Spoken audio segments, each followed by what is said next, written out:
Hello and welcome to Common Royalty. This is our show that deals with everyday people doing some pretty extraordinary things here in the Grand Traverse region. And to my right, Jessica Mason Freilich. You are Ms. Michigan State. She is your royalty. And to my left is Bill Freilich, and he is forever the commoner. Yes. Glad to be the commoner alongside you. And our guest this week from the Grand Traverse Dyslexia Association, Vicki Norris is the director. Welcome, Vicki. Thank you very much. Good to have you. And Dr. Nate Reed, chiropractor. You are dancing for the Dyslexia Association at this year's Swing Shift and the Stars, along with your dance pro partner, Yes. Jessica. So thank you guys for coming in. Jessica, you want to start us off? Yeah, actually, I would like to start off with some of the information that I learned from the video that you gave me. Oh, great. I guess I didn't ever realize how difficult dyslexia was until watching the video, people talking about what it was like to go through it, because the people I know who are dyslexic are so successful. So you said your daughter is dyslexic. Yes, my oldest daughter. How young was she when she was diagnosed? We finally found the center when she was almost 10. But I had been trying to teach her to read for about 4 years prior to that. And just nothing I used, I was homeschooling at the time, nothing I used really stuck. And we finally found the center, and we realized that she learned differently. And I just didn't know how to teach her, and which was kind of sad because I'm a teacher by trade, but I was never taught in my undergrad education about dyslexia or what to do. That's probably a good place for us to start is, how is dyslexia diagnosed? Well, it either takes a child psychologist or a pediatrician to actually do a formal diagnosis. And there's a battery of tests, but the real test of being dyslexic is actually an MRI, a functional MRI, where they put people or children in an MRI machine, have them read, and then you can see what the brain is doing while they're reading. And it's quite different from a non-dyslexic reader to a dyslexic reader. The imaging is very different. When did this imaging testing come about? It's been in process over the last probably 10 or 15 years. Okay. But before that, their only option was to work on cadavers after death, and then they could see a physiological difference in the brain. Wow. I think it probably makes sense for us to bounce around a little bit because we want to bring Nate into the Yeah, conversation. We won't make you wait 25 minutes to get started. Okay, I don't mind. I'm happy to listen and learn. You and Jessica are dancing with Swing Shift and the Stars this year to raise money for the Dyslexia Association. So thank you guys both for doing that. But Nate, tell us how you kind of got connected, and did you know ahead of time that this was your charity, or what's the connection? Yep, I knew ahead of time. I was approached by Vicki, and actually the way the connection was made is my office partner at my office is his wife is the grant writer for Grand Traverse Dyslexia, Michelle Hoffman, and she knew that I had been approached about doing swing shifts last year, and they ended up picking someone else. And this year, Vicki and Michelle approached me if I was still willing to do it, and I said yes. And we were just waiting if Grand Traverse Dyslexia was going to get picked by Swing Shift and the Stars. We knew that I would be representing them. We just didn't know if they were going to get picked again since they'd been a part of it before. Gotcha. So that's exciting for you guys, obviously. Very exciting. And Nate, and both of you guys bring so much energy to the table. I mean, Friday was amazing. You guys did such a great job Friday dancing for us. And but beyond that, your hearts to help us specifically, but help us get the word out about our students and people that we help. We just are very, very thankful. Nate is the celebrity. You are the one with the dance experience. Pro. I'm the obviously. pro. Yes. She's a celebrity on this stage, though. I was getting there. Fun for you? Friday was a blast. It was. We had our opening night on Friday, and it was the tango, and we tore up the floor. It was so much fun. It was all the nerves of performing, but just the joy of dancing, and to be able to combine something that I love with something else that I love. I love performing, I love teaching, and I love helping kids, and especially kids who are bullied, because that's, as we've talked about on the show, my platform is working with children who are bullying as well as children who are being bullied. And I know that anyone with any kind of differently abled type of learning situation has a much greater potential for being bullied. Speaking of the huge little stumble that I had there, what do you like to say? Because it was a learning disability, and I have been told emphatically that it is, they either want to call it a learning ability or that, gosh, what was it Nicolene said? One of my sponsors, her daughter, is dyslexic. Yeah. And we like to call it a learning difference. Learning difference. Because it really is the way the brain is patterned differently for learning. And so they need a different approach. The only place they're really, quote unquote, disabled is in a classroom environment that where things are going too quickly, they're not getting enough repetition. Outside of that environment, that's why what you said, all the dyslexics I know are very successful. That's why they're successful. Right. They learn early on to struggle well. Yeah. And that's a big part of success, is learning to struggle well. And so these people really do know how to do that. One of the gentlemen in the video said that he learned early to listen well and to speak without notes, because he had to. Yeah. That he couldn't rely on the language processing of his notes, and those are skills that definitely lead to success, I believe. Yeah. Yeah, they have to go about learning or compensating differently in different ways to help them. And that in and of itself shows how intelligent these people are, Right. to be able to compensate for their lack of what's going on in the classroom. Yeah. Nate, what has struck you about dyslexia that you've learned, or what most blows you away by this story? The biggest one that I appreciate is the one that Vicki brings up, is that NASA actually recruits in a section of NASA dyslexics because of their problem-solving skills, because they have to either struggle or they have an ability to think outside the box greater than we do. We're very much in our track and the way that we've done it all our lives, and the dyslexics have had to learn to adapt. And NASA has recognized this, obviously, and I would assume that probably other businesses we just don't know about have as well. And that's really cool to think that even though these people may have struggled initially and that we're able to find them help, that they're able to blossom even greater when they get out in the real world. That's very cool. Yeah. Well, and Richard Branson is on the video, that he is also dyslexic. Yes. And he mentions that he was at 50 years old and somebody had to approach him and say, excuse me, don't mean to offend you, but I don't think you understand the difference between net and gross. And so he had to draw a picture of the ocean and of a net. And then that got me wondering, when they started talking about learning styles, do you remember this was, I don't know if this is our generation or not, but talking about we learners and auditory learners. Was that a precursor to understanding dyslexics, or is it because of the way dyslexics learned that we had to change how we teach? I mean, as an educator, when did you start learning that people need to have information differently? Well, I think the collaborative effort, the different ways of the modalities of learning have been talked about probably in the last 20, 25 years. And so that was just coming about when I was still in college. I'm quite old. But dyslexia was actually first discovered by a neurologist back in the 20s. Really? His last name was Orton, and he partnered with Anna Gillingham, who was an educator, and they came up with this system called Orton Gillingham, and it's a system of teaching children and adults phonics for reading and for spelling. And so it's kind of morphed over the years, but it's still the best way to remediate these people. Sorry. No, I was going to say I kind of watched this video by osmosis a little bit, Yeah. hearing it through in the other room.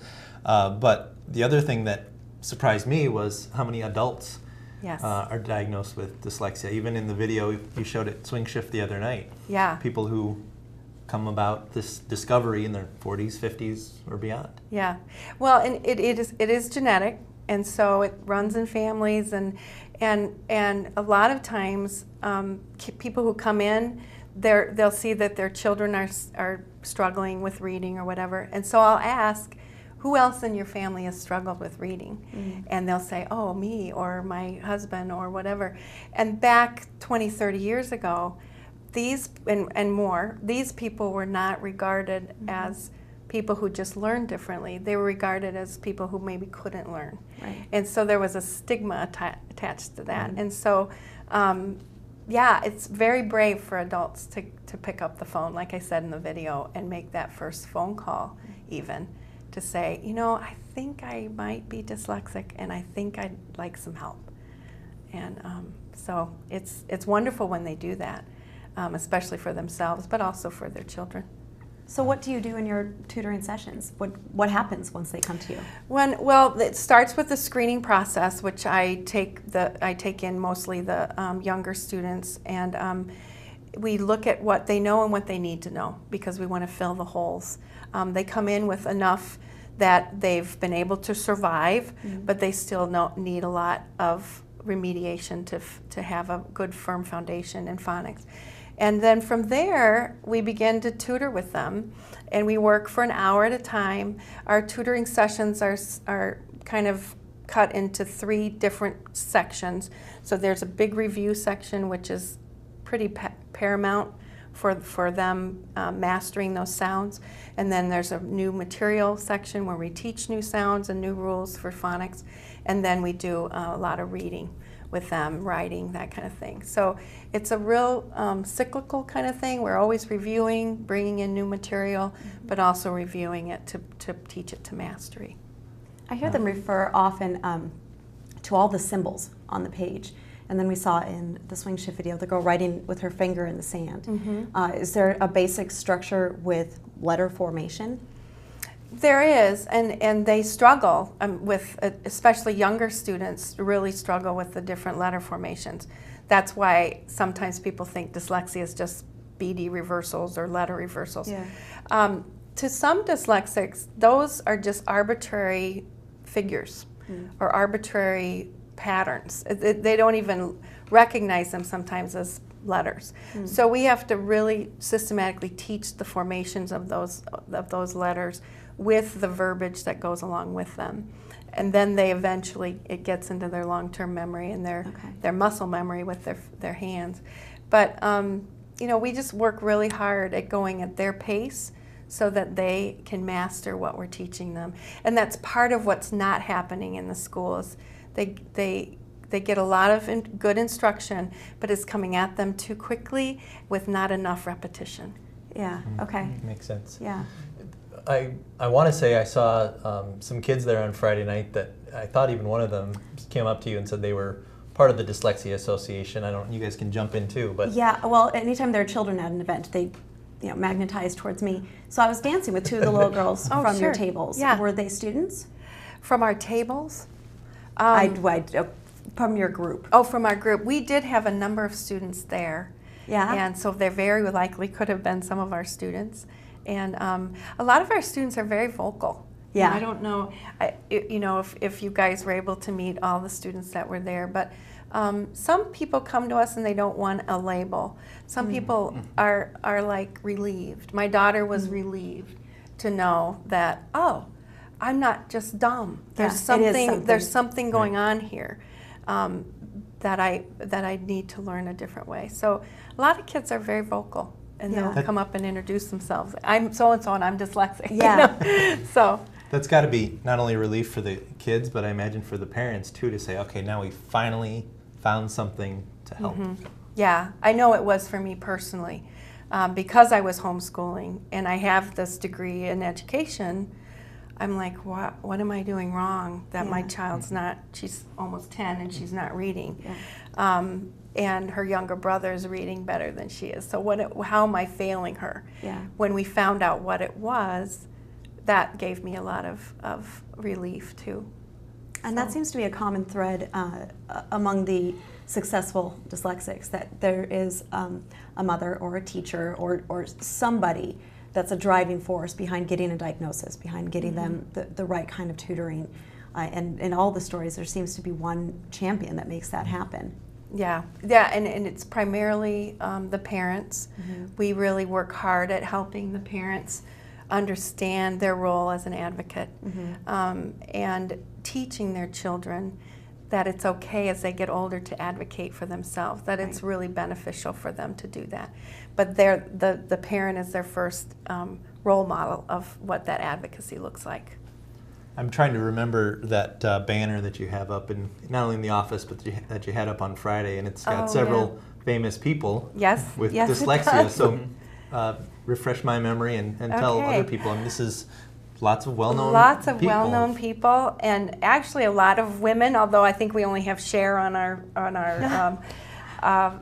banner at the office. But yeah, like presidents, President Kennedy, President Bush, actors, Jay Leno, Steven Spielberg. He was just diagnosed a few years ago as being dyslexic, and he was like, oh, I finally understand why I was so successful when I did the Goonies. It just, things began to fall in place for him.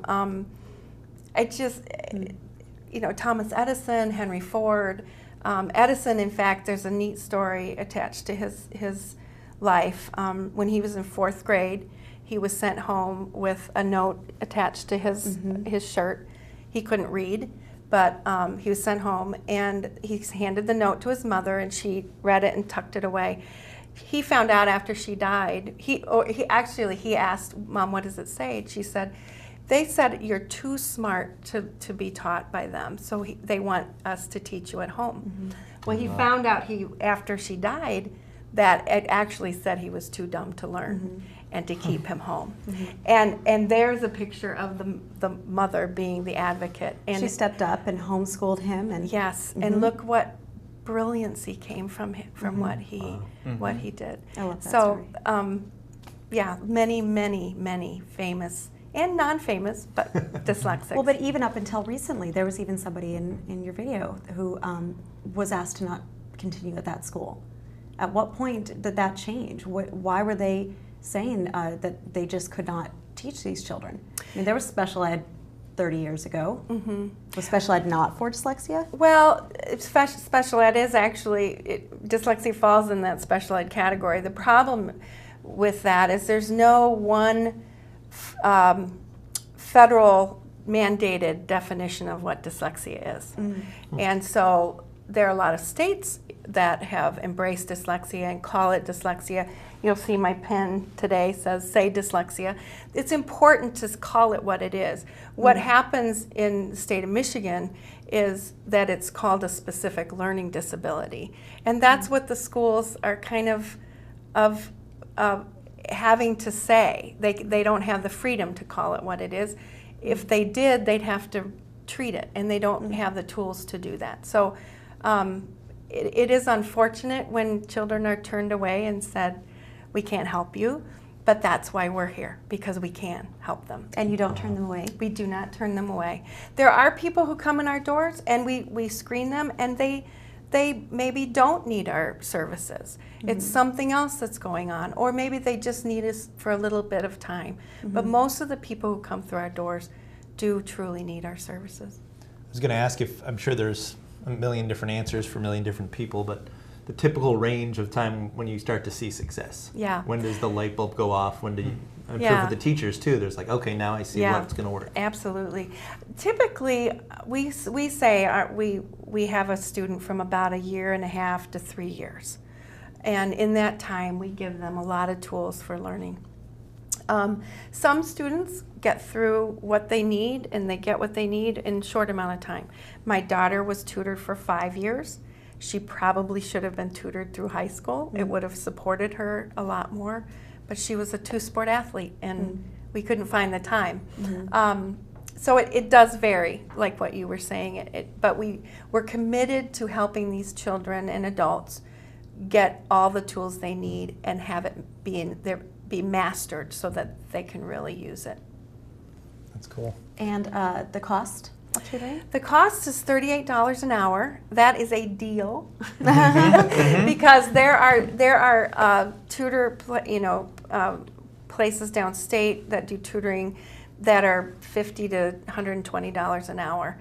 And so we really try and keep our prices as low as possible. We do have tuition assistance available for lower income families. A lot of these families, their parents are dyslexic, Yeah. And so if they haven't been remediated or haven't had a cheerleader in their corner to tell them you're not dumb, you can go beyond what you see, their earning power is less. Yeah. And so we want to support those parents who want more for their children but are struggling to pay for tutoring. So the fundraising that Nate and I are doing. Yes, absolutely. Good segue. Good segue. Yeah, Thank you. yeah. Thank you. It's Had so that in my important. pocket for a while. Yeah, yeah. How does that work? How does the connection with Swing Shift start? What percentage of the money raised goes back Yeah. to the Dyslexia Association? Well, all of the money we raise goes to the Dyslexia Association. A portion of that, probably, I'm thinking a third of that, will go into our tuition assistance coffers, because we would like to make our net a little wider, because there are a lot of families who need help but just miss it by a couple $1,000s a year or whatever, we look at their yearly income. Right. We'd also like to have a portion of the money set aside to support an endowment fund that we're looking at creating, because we want this to be around for a long, long time, long before or long after I'm gone, and because dyslexia is not going away. It is the way people are patterned to learn, a portion of the society. Well, I'm guessing there's going to be a lot more people diagnosed with dyslexia now that it's becoming more talked about. Yes, yeah, and it's sad because some people are missed even in the diagnosis, because there's a narrow window in that special ed program that they have to fit into. So just because they don't fit into that narrow window doesn't mean that they don't need assistance. Right. If I can ask yes. a question real quick, just because I just found this out yesterday. Vicki, why don't you tell how big of an area you serve? Because I didn't realize the title is Grand Traverse Dyslexia, but the reality is it's not just Grand Traverse. Right, it's not. We serve like a 7-county area, so Leelanau, Benzie, of course Grand Traverse, Antrim, Kalkaska, Wexford, even Charlevoix County. So we really reach out in a lot of different areas, and we've even considered looking at maybe some satellite centers, especially in the UP, because there's really nothing in the UP for kids. We had a family come down a couple summers ago from Sault Ste. Marie, and I screened their son, and she made the trip every Monday in the summer to get tutoring. And it was an all-day affair, but she was so committed to her son getting help. Yeah, so I think we should probably turn the tables on these two and just start asking them some questions. I Swing agree. shifts. I agree. Nate, what's been, I guess, most fun for you about this whole process? And maybe, well, we'll get to that in a second. First, let's start with the amount of rehearsal time you guys get, because really it's been, what, just three weeks between the first night and the first performance? Yeah, you got it. And it's pretty much, they tell you to limit it to 4 to 6 hours a week. They don't want you to burn out, because we both have other lives that we must lead as well. So it's the fun part has just been the challenge. I always enjoy a good challenge, and the competitive aspect of it. Jessica and I are both very competitive, and we love taking second place on Friday night, which was great, but we both are striving to do better and raise more money. I've decided it's been 3 this month. I've taken second place 3 times. That's it. Yeah. It comes in 3s. That's it. Okay, Right. so we're done. So Number either we're one getting next third or first. No, we're getting first. So that's been the most fun, and just learning something new. You dance at weddings, you dance at different things like that, but I'd never, ballroom danced, and I didn't realize all the different, step straight, all these different things that he has to come along with it, and so it's been fun. What kind of a student is Nate? Oh, probably ideal, because he's Thank you. he's high energy. It's not what she and- said to me the other night, but I'll just That's fine. Oh man, I forgot to bribe you ahead of time to keep your mouth shut. Yeah, exactly. It's fun helping him get better, especially since he wants to get better. I love the run-throughs. He's a chiropractor, so obviously he understands body form and is in good shape. And I was really under the impression, they really fooled me with this whole thing. They said that they were so glad to get a tiny pro because they have tiny stars that nobody can dance with. So I thought I was getting this, short, old, rotund guy. I get this gigantic beanpole. Yep. You're welcome. You're welcome. Joke's on you. Joke's on you. But now you can toss me around, so that's There you fun. go. Mm-hmm. Yeah. And it's good that you're a chiropractor because she's needed it a few Yes, times. we've had to put her back together a few times. That's fine. That's Yeah, fine. yeah, She's so got to it's do all the both crazy moves out there. I just have to pick her up and throw her around. Yeah. She's the one that has to do the splits and things like that. I've heard you've had to be put back together too. I have. There was one move where I had to do a backwards somersault that I would get a little excited about and hit my back a few times on the ground. So yeah, I was on the table a few days in a row. I thought maybe it was the holding me in the splits that was going to do it. That wasn't it. No, when before we made the change, when you were having to do the splits back between my legs, and I was getting pulled forward every time. Yeah, that was hard on me. Yeah. So we're going to have to show some of the video, or at least put the link up so people can Well, watch it. at some point during rehearsal, they're going to come in and like film us rehearsing. You know, we don't want them to see like us all polished, and so we want them to come in when we're at that stage. Yes, you know, exactly. Like, where I'm tripping him with my feet, and he's slamming his face on the floor, and we're running into walls because that is where a lot of the rehearsal starts. is. Yep. Well, you guys had the tango this month. You Yes. didn't get to pick that. They pick it for you. And then tell us what comes up in October. We have the cha-cha to the song Love Potion No. 9, which if you listen to the original Love Potion No. 9, I had no idea how you could cha-cha to that. But I heard our version, and it's a little sped up a little bit more. Okay. Cha-cha-y. But, Cha-cha-y. yeah, but it was, I'm still not quite sure how that's going to look yet, so I'll be interested to meet with the choreographer. But we were told that it's a spot dance, so it's not traveling like the tango. Yeah, So, we won't use a huge dance floor this time. But that tells me it's going to be faster, like a lot faster. Yeah. So So you're up for the challenge? I am. I'm going to switch to the ballroom shoes from the character shoes. Have you done the cha-cha before? No, Okay, all right. I have not. It's funny though, the styles, I thought I'd done so much ballroom, really, but in Latin, I've only done salsa. I mean, I've done Zumba, so I've done an overview of everything. Not the tango, they don't do tango and Zumba, but I've done the cha-cha step side to side, but certainly not in a partner dance. Yeah. I tried at a Latin club. Have you ever gone dancing at a Latin club? So fun. They live in start with Traverse a City. lesson, like in circles where the girls are outside and the boys are inside, and they rotate, you know. And it's totally manageable, bite-sized pieces, it all makes sense. And then the lights go down, the band comes out, and the music is on crack, and everybody is just swinging people around. So my idea of the cha-cha is I'm going to be thrown around a lot, and so I'm just going to keep my feet moving. Okay, yeah. So, You're just going to be like running in place the whole time. so it's like that maniac dance where you just kind of run fast enough that as they're moving you, if they're moving, I'm not going down. So really, this one's up to you. I guess so, that's Yeah. fine. That's Yeah. fine. The Yeah. last one was on her, so it's about time I get a little put on my shoulders. Excellent. Speaking of, Well, remember, they don't let us do anything above the head. I know. That's so They won't fun. let you do anything Nothing about above that? the head. Oh. Above the But head. I That's saw disappointing. something above the head in the pictures. Agreed. When they were running the Yeah. slideshow. They probably. That must have been before the incident. Yeah, exactly. Yeah, whatever that may have been. Whatever the incident was. Right. What was fun for you, Vicki, about not only watching these two dance on Friday, but just Yeah. all 6 couples? There was Just get into it. There was just such good energy in that place, just from the get-go. And I have to say, I loved what your girls said Oh, yeah. before you danced, and it was all quiet. And you see Jessica over there sitting on who knows His former lap. boss. Yeah, that And was and great. Nate's all, he's all serious, and then you hear, "We love you, Daddy," from the balcony, and I just, oh my gosh, it I just know. warmed my heart. Perfect and moment. I'm proud of you. You did not bust a smile. No, well, I had my face was hidden under a hat, so there was a Yeah. smile. You just couldn't see it. Well, it was a good thing the hat was there, because I don't know how you would have not smiled at that. That was just so precious, but the whole night was just wonderful.